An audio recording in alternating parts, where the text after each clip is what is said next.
Right, here are three things you need to know right now. Shares of Apple seeing big interest on the Yahoo Finance ticker pages after the tech giant announced a slowdown in shipments of the iPhone 14 Pro and iPhone 14 Pro Max due to China lockdowns impacting operations. The shutdown at the world's largest iPhone plant is expected to cause further disruptions, and customers will experience some longer wait times to receive their new products. Brad, I saw this news cross late last night. Thought we'd wake up here, futures be down 500 points on the Dow. That is not happening clearly. And Wall Street is willing to, I think, look beyond this. A lot of notes that I've been reading out this morning. Samik Chatterjee has been on with us. He's over at JP Morgan, leaving their estimates unchanged for this current quarter. The vibe appears to be, while this is a near-term setback for Apple, demand for these phones continue to be strong, and it will likely stay strong throughout this cycle of iPhones. And I'm looking at the statement here from Apple as well. They continue to see strong demand, as you were mentioning a moment ago, from the iPhone 14 Pro and the iPhone 14 Pro Max, suggesting that consumers might still be opting up to some of the higher-end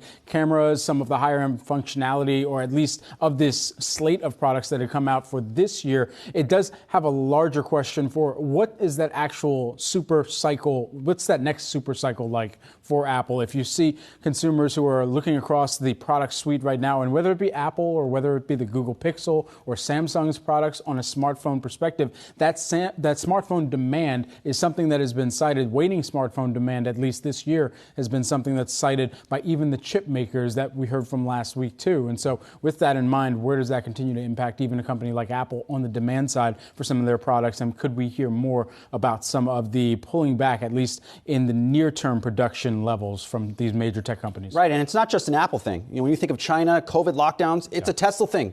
Of course, they're a main player in the China market. If Apple is having these problems, obviously they're not using the same plants, but these lockdowns are impacting Apple, a Tesla, you name it, across the board.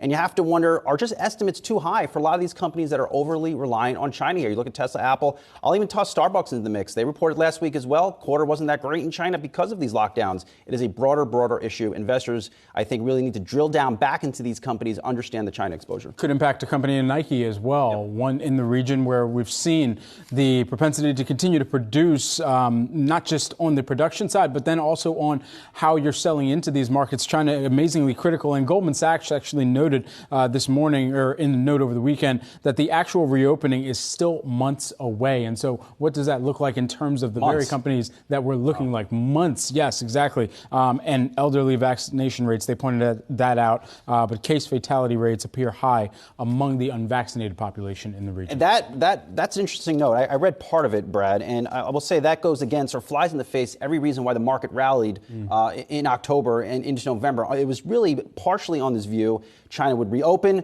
we would get re-accelerating growth rates out of the country, and that note, I think, really just pokes a lot of holes in that.